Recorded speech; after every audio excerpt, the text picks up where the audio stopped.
వి gold trusted gold buyers మీరు తాకట్టు పెట్టిన బంగారాన్ని విడిపించి ఈ రోజు ఉన్న మార్కెట్ ధరకు కొనబడును.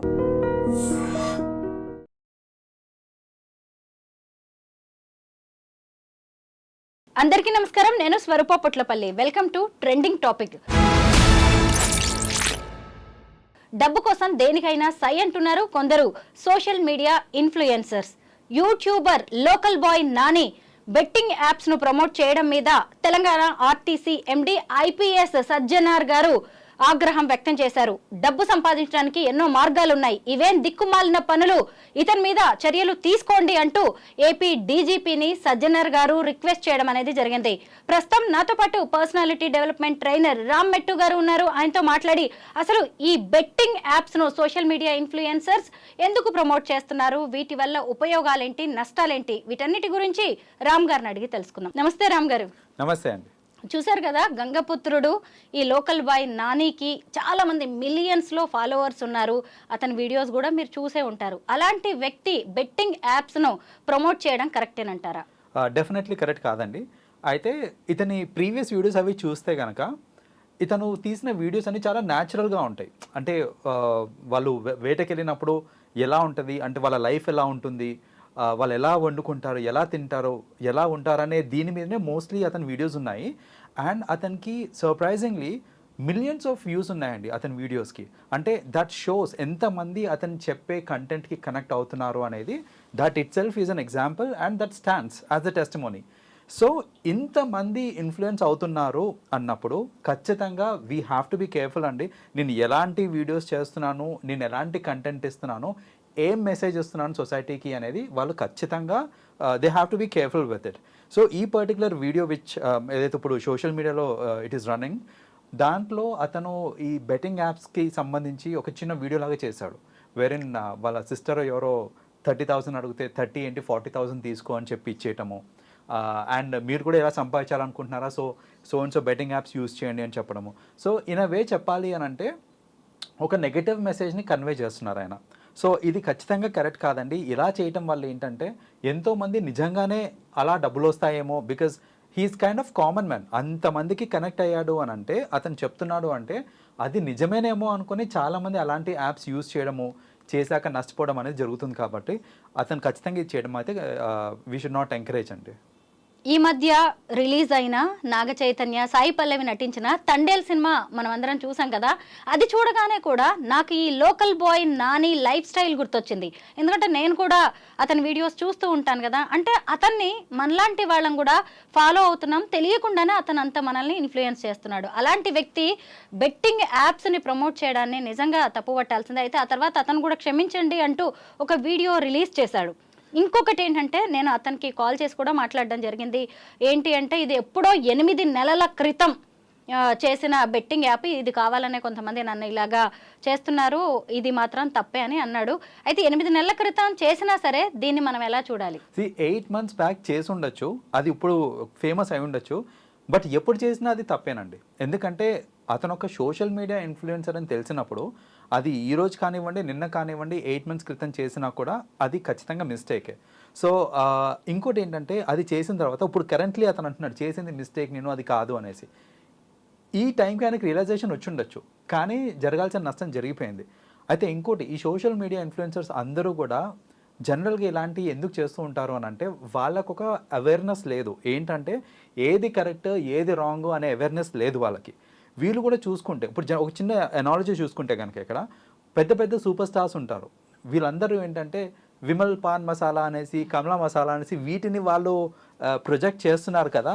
అది కూడా మంచిది కాదు ఆరోగ్యానికి, అది తప్పు అయినప్పుడు ఇది కూడా తప్పు కాదేమో, ఇలాంటి ఎనాలజీ ఏదైనా తీసుకొని సరే చేసేద్దాం పట్టు, ఎవరు చూసారులే, లేకపోతే ఈ రోజు వచ్చే 30-40,000 వాళ్ళు ఏదో ప్రమోషన్కి చేసే 30-40,000కి వాళ్ళు ఆశపడి ఇలాంటి వీడియోస్ చేసి తర్వాత వాళ్ళకి అర్థం కాదు ఇది ఎంత పెద్ద నెగిటివ్ ఇంపాక్ట్ తీసుకొస్తుంది అనేసి. So mostly social media influencers who are not so famous, లేదా ఇప్పుడిప్పుడే ఫేమస్ అవుతున్నారు, వాళ్ళందరూ ఏంటంటే ఈ వచ్చే ఇమ్మీడియట్ బెనిఫిట్ కోసం చూస్తున్నారే తప్ప లాంగ్ టర్మ్లో జరిగే నష్టం గురించి వాళ్ళు పెద్దగా ఆలోచించరు. కాబట్టి ఇలాంటివి చేసేస్తూ ఉంటారు. బట్ లేటర్ నెత్తి మీదకి వచ్చినాక వాళ్ళకి అర్థమవుతుంది దట్ ఇది తప్పు అనేసి. So what I suggest is, ఎవరన్నా సరే ఇలాంటి వాటికి అంటే ఈజీగా మనీ వచ్చేస్తున్నాయి కదా అనేసి ఇలాంటి వాటిని ప్రమోట్ చేయడం అనేది కరెక్ట్ కాదండి. ఈ సందర్భంగా మనం సినీ స్టార్స్ గురించి కూడా మనం మాట్లాడుకోవాల్సిందే. చాలా మంది సోషల్ మీడియా ఇన్ఫ్లుయెన్సర్స్ అనేవాళ్ళు వాళ్ళని వాళ్ళు సెలబ్రిటీస్లా ఫీల్ అవుతూ ఉంటారు. మనం కూడా చూస్తూనే ఉంటాము. పెద్ద పెద్ద సినిమా హీరోస్ కూడా కూల్ డ్రింక్స్ కావచ్చు, హీరోయిన్స్ అయితే ఫెయిర్నెస్ క్రీమ్స్, సోప్స్ని వాళ్ళు ప్రమోట్ చేస్తూ ఉంటారు. ఇది మాత్రం కరెక్ట్ అంటారా? అంటే అక్కడ ఏది లేకపోయినా కానీ వాళ్ళు కోట్లాది డబ్బుల కోసం యాడ్స్ ఇవ్వడం అనే దాన్ని మనం ఎలా చూడాలి? ఇది కూడా యాక్చువల్గా కరెక్ట్ కాదండి. ఎందుకంటే తెలియకుండా వాళ్ళేంటంటే సరే నాకు ఇన్ని క్రోర్స్ వస్తున్నాయి కదా అనేసి నేను తీసేసుకుంటున్నాను, కాంట్రాక్ట్ యాక్సెప్ట్ చేస్తున్నాను ఈ పర్టికులర్ ప్రోడక్ట్కి అనేసి అనుకుంటున్నారు. కానీ తెలియకుండా ఎంతో నెగిటివిటీ స్ప్రెడ్ అవుతూ ఉంటుంది. ఫర్ ఎగ్జాంపుల్ ఇప్పుడు ఫెయిర్నెస్ క్రీమ్నే తీసుకోండి. ఇప్పుడు ఫెయిర్నెస్ క్రీమ్కి ఎవరైనా అడ్వర్టైజ్ చేస్తే ఇన్ అ వే వాళ్ళు ఏం ప్రొజెక్ట్ చేస్తున్నారు అక్కడ అని అంటే dark skin people are not welcomed, వాళ్ళకి బ్యూటీ ఉండదు, మీరు తెల్లగా ఉంటేనే మీరు బ్యూటిఫుల్గా ఉంటారు, లేకపోతే అందరు మిమ్మల్ని చూస్తారు అనేది చూపిస్తున్నారు వాళ్ళు అక్కడ. ఏది ఒక యాడ్ చూసానండి ఇలాగే. ఏంటంటే ఇంటర్వ్యూకి వెళ్ళేటప్పుడు just because she's dark skin ఆమె రిజెక్ట్ అవుతుంది, మళ్ళీ ఫెయిర్ అండ్ లవ్లీయో లేకపోతే ఏదో వన్ ఆఫ్ ది క్రీమ్స్ ఏదో రాసుకొని ఫెయిర్నెస్ క్రీమ్స్ రాసుకొని మళ్ళీ ఇంటర్వ్యూకి వెళ్ళిన తర్వాత తనకి జాబ్ వచ్చేస్తుందంట. సో ఇన్ అ వే ఏంటంటే ఒక నెగిటివిటీ అనేది ప్రొజెక్ట్ అవుతుంది అక్కడ. ఇలాంటివి ఎన్నో చూస్తున్నాం మనం. ఎన్నో ప్రోడక్ట్స్లో ఏంటంటే తెలియకుండా నెగిటివిటీ ప్రొపగేట్ అవుతూ ఉంటుంది. కొందరు సినిమా స్టార్లు ఉన్నారండి, వాళ్ళు చాలా సెన్సిబుల్గా ఉంటారు. వాళ్ళు ఏంటంటే ఇలాంటి ఏమైనా కాంట్రాక్ట్స్ వచ్చినాయి అంటే ఫెయిర్నెస్ క్రీమ్స్ కానివ్వండి, లేకపోతే ఎందుకు నాకు తెలిసి సాయి పల్లవి అనుకుంటే షీ రిజెక్టెడ్ అ కాంట్రాక్ట్. ఇలాంటి ఫెయిర్నెస్ క్రీమ్కి సంబంధించో దేనికో ఈ కాస్మెటిక్కి సంబంధించి ఏదో వస్తే అడ్వర్టైజ్మెంట్ కాంట్రాక్ట్ వస్తే తను యాక్సెప్ట్ చేయలేదు. Crores of rupees still she did not accept. అలాగే మన సూర్య గారు కూడా ఏదో కూల్ డ్రింక్ యాడ్ గురించి ఏదో వస్తే something I don't really remember. అతను ఏంటంటే ఇది నెగిటివ్ ఇంపాక్ట్ పడుతుంది సొసైటీకి అనే ఒక పాజిటివ్ థాట్ తోటి he did not accept the contract అనమాట. సో ఇలా కొందరు సెన్సిబుల్గా ఉన్నారు. బట్ కొందరు ఏంటంటే ఇంకా సరే నాకు డబ్బులు వస్తున్నాయి అది ఇంపార్టెంట్ అనుకొని ఇవన్నీ ఆలోచించకుండా తీసుకునేవి కూడా ఉంటాయి కొందరు. సజ్జనార్ గారి రిక్వెస్ట్తో వైజాగ్ కమిషనర్ గారు రెస్పాండ్ అయ్యారు. ఇలాంటి వాటి మీద మేము ఖచ్చితంగా యాక్షన్ తీసుకుంటామని చెప్పారు. అంటే ఇప్పుడు సజ్జనార్ గారి వారికి వెళ్ళి ఆయన ట్వీట్ చేసే వరకు కూడా 8 నెలలుగా ఎంతకాలం గడిచిపోయింది కదా. అయితే మొదటి నుంచే ఇలాంటి బెట్టింగ్ యాప్స్ని, ముఖ్యంగా ఇల్లీగల్ యాప్స్ని ఎలా కంట్రోల్ చేస్తే మంచిదంటారు?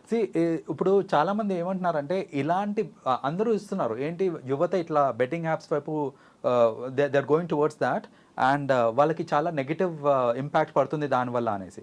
సో యువత మీరు అటువైపు వెళ్ళకండి అని చెప్తున్నారే కానీ అసలు అలాంటి యాప్స్ని రానివ్వకుండా మన కంట్రీస్లో ఎక్కడైతే రెస్ట్రిక్షన్స్ ఉన్నాయో డౌన్లోడ్ కాకుండా మన ఐటీ శాఖ కనుక కొంచెం గట్టిగా ఉందనుకోండి ఇలాంటి వీటిలలో, అలాంటప్పుడు ఏంటంటే మ్యాక్సిమం కంట్రోల్ వచ్చేస్తుంది. సపోజ్ ఇప్పుడు నేను ప్రొజెక్ట్ చేస్తున్నాను సరే ఒక సోషల్ మీడియా ఇన్ఫ్లుయెన్సర్ మీరు ఈ యాప్స్ డౌన్లోడ్ చేసుకోండి ఇవి ఆడుకోండి అని అంటున్నాడు. బట్ అలాంటి యాప్స్ అసలు డౌన్లోడ్ అవ్వట్లేదు అనుకోండి, that it self is the solution. So చెప్పేది చెప్తాం అంటే అఫ్కోర్స్ మన యువతకి మనము హెచ్చరించడం కరెక్టే. దానితో పాటు ఈ యాంగిల్ కూడా మనము యాక్చువల్గా తీసుకురావాలి. ఏంటంటే మన గవర్నమెంట్ కూడా స్ట్రిక్ట్ ఎన్ఫోర్స్మెంట్ తీసుకురావాలి. ఏంటంటే కొన్ని బెట్టింగ్ యాప్స్ ఉంటాయి, ఈ బెట్టింగ్ యాప్స్ ఖచ్చితంగా it should not be downloadable అనేది మనం కనుక అలాంటిది ఏదన్నా ఇంప్లిమెంట్ చేస్తే టు మ్యాక్సిమం ఎక్స్టెంట్ ఇవి తగ్గించుకోవచ్చండి. అయితే కొన్ని లీగల్ బెట్టింగ్ యాప్స్ కూడా ఉన్నాయి కదా, వాటిని ఫోన్లోనే మనం వాడుకోవచ్చు. అయితే అసలు అవేంటి, వాటి వల్ల యూజెస్ ఏంటి? I can take an example of Dream11 అనేసి ఒకటి ఉందండి. ఆ యాప్ ఏంటంటే ఇండియాలో it is legal but not in Telangana and Andhra and Telangana ఈ 2 స్టేట్స్లో ఏంటంటే ఇట్ ఈస్ రిస్ట్రిక్టెడ్. మీరు డౌన్లోడ్ చేసుకోలేరు, చేసుకున్న దాంట్లో మనీ అవన్నీ పెట్టడానికి ఆప్షన్ చూపించదన్నమాట, లైక్ బ్యాంక్ అకౌంట్స్ యాడ్ చేసే టైంలో. So but when it comes to the other states అక్కడ it is legal and valid. అలాంటి యాప్స్ కొన్ని యాప్స్కి ఎందుకు లీగల్ చేశారు అని అంటే అందులో పెట్టే అమౌంట్ ఏదైతే ఉందో దాంట్లో ఎలిమెంట్ ఆఫ్ రిస్క్ అనేది చాలా తక్కువ ఉందన్నమాట. అంటే it will not take huge amounts, so చాలా తక్కువ అమౌంట్స్లో ఉంటుంది. And it is more like not direct బెట్టింగ్లో ఎంతైతే అమౌంట్ పోతుందో హ్యూజ్ లాసెస్ అవుతాయో అలా కాకుండా దీంట్లో ఏంటంటే ఒక ఫ్యూ 50s, 100s, 1000s ఆ రేంజ్లోనే ఉంటాయి. కాబట్టి టు అన్ ఎక్స్టెంట్ కొన్ని యాప్స్ని వాళ్ళు అలౌ చేశారు. బట్ మ్యాక్సిమం ఏవైతే మరీ ఎక్కువ అడిక్టివ్గా ఉంటాయో అలాంటి యాప్స్ అన్నిటిని కూడా దే హ్యావ్ టోటలీ బ్యాన్ అంటే రెస్ట్రిక్టెడ్ బేసిక్లీ. సో అది రెస్ట్రిక్షన్ ఉంది సరే, బట్ అసలు డౌన్లోడ్ కూడా చేసే పాసిబిలిటీ లేకుండా చేస్తే ఇంకా బెటర్. ఈ మధ్య తెలంగాణలో ఈ బెట్టింగ్ యాప్స్ ట్రాప్లో పడి ఒకతను సూసైడ్ కూడా చేసుకున్నాడు, చాలా నష్టపోయి. అయితే ఎక్కువ డబ్బులు సంపాదించాలి, ఈజీ మనీ, లగ్జరియస్ లైఫ్ అనుకుని కష్టపడ్డం మర్చిపోయి చాలామంది ఈ బెట్టింగ్స్ వెంటబడుతున్నారు. మీరు ఒక పర్సనాలిటీ డెవలప్మెంట్ ట్రైనర్, మీరేం చెప్తారు నేటి యువతకి? ఇలాంటి బెట్టింగ్ యాప్స్ ఏవైతే ఉన్నాయో ఇవి చాలా అడిక్టివ్ అండి ఫర్ 2 రీజన్స్. రీజన్ నెంబర్ 1 ఏంటంటే, ఒకటి వచ్చేసి నేను ఒకవేళ దీంట్లో ఇన్వెస్ట్ చేశాను, బెట్టింగ్ యాప్లో ఇన్వెస్ట్ చేశాను, నాకు డబ్బులు వచ్చినాయి అనుకోండి, it will create a kind of enthusiasm to me. ఏంటంటే అరే డబ్బులు వచ్చినాయి కదా అని ఇంకా పెడతాను నేను. సో నేను బెట్టింగ్ యాప్లో ఇన్వెస్ట్ చేసినాక నాకు డబ్బులు వచ్చినాయి అని అంటే మళ్ళీ మళ్ళీ పెట్టాలనిపిస్తుంది. దాట్ వే కొందరు అడిక్షన్కి ఇది అవుతారు దానికి. కొందరు ఏంటంటే ఇప్పుడు సపోజ్ సేమ్ యాప్లో నేను డబ్బులు పెట్టాను, పోయినాయి. ఇప్పుడు ఏంటంటే నాకు 100 రూపాయలు పోయినాయి కదా, ఇప్పుడు ఇది రాబట్టుకోవాలి నేను ఎలాగన్నా అనేసి ఇంకో 100 రూపాయలు వేస్తాను నేను అట్లా. సో అలా ఏంటంటే పోయిన డబ్బులు తెచ్చుకునేదాకా అందులో వేద్దాము అనే మైండ్ సెట్ వచ్చేస్తుంది మనకి. సో మీరు గెలిచినా ఓడిపోయినా మళ్ళీ మళ్ళీ అందులో ఇన్వెస్ట్ చేయాలి అనే ఒక ఇది అడిక్షన్ అనేది వచ్చేస్తుంది అన్నమాట మనకి. That is the reason why betting apps అన్నీ కూడా అంత డేంజరస్ మనకి. ఎందుకంటే మీకు డబ్బులు వచ్చినా మళ్ళీ ఆడాలనిపిస్తుంది, డబ్బులు పోయినా ఆడాలనిపిస్తుంది.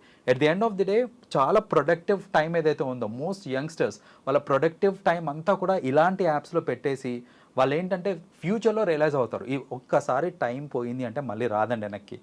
అలాంటిది వాళ్ళు అంత వాల్యుబుల్ టైంని ఇలాంటి బెట్టింగ్ యాప్స్లో వాళ్ళు పెట్టి డబ్బులు పోగొట్టుకొని టైం పోగొట్టుకొని లేటర్ రియలైజ్ అయ్యి రిపెంట్ అయ్యి ఇవన్నీ అవుతూ ఉంటాయి. కాబట్టి నేనేం చెప్తానంటే ఇలాంటి బెట్టింగ్ యాప్స్కి you don't have to use it or get addicted to it.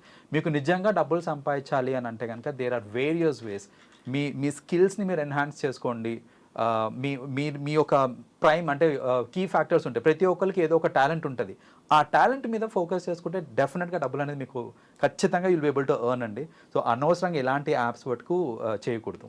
ఈ లోకల్ బాయ్ నాని ఇష్యూతో మనం మిగతా సోషల్ మీడియా ఇన్ఫ్లుయెన్సర్స్ గురించి కూడా మాట్లాడుకోవాలి. హర్ష సాయి అనే వ్యక్తి కూడా చాలామంది పోర్కి డబ్బులు ఇస్తున్నట్టుగా చేస్తూ ఆయన ఎన్నో వీడియోస్ చేసేవాడు. ఆ తర్వాత అతని మీద కూడా కొన్ని కేసులు అయ్యాయి, అతను కూడా కొన్ని యాప్స్ని ప్రమోట్ చేస్తున్నాడు అని. అలాగే ఇంకొంతమంది ఏంటంటే ఎక్కువగా జనాన్ని అట్రాక్ట్ చేయడానికి, అటెన్షన్ గ్రాప్ చేయడానికి డబ్బులు విసిరేసి వెళ్ళి వెతుక్కోండి అంటూ వీడియోస్ పెట్టడం, ఇలాంటివి మనం చాలా చూస్తూ ఉన్నాం. అసలు ఈ సోషల్ మీడియా ఇన్ఫ్లుయెన్సర్స్కి మీరు ఏం చెప్తారు? సినిమాలకు అంటారా ఒక సెన్సార్ బోర్డ్ అనేది ఉందండి.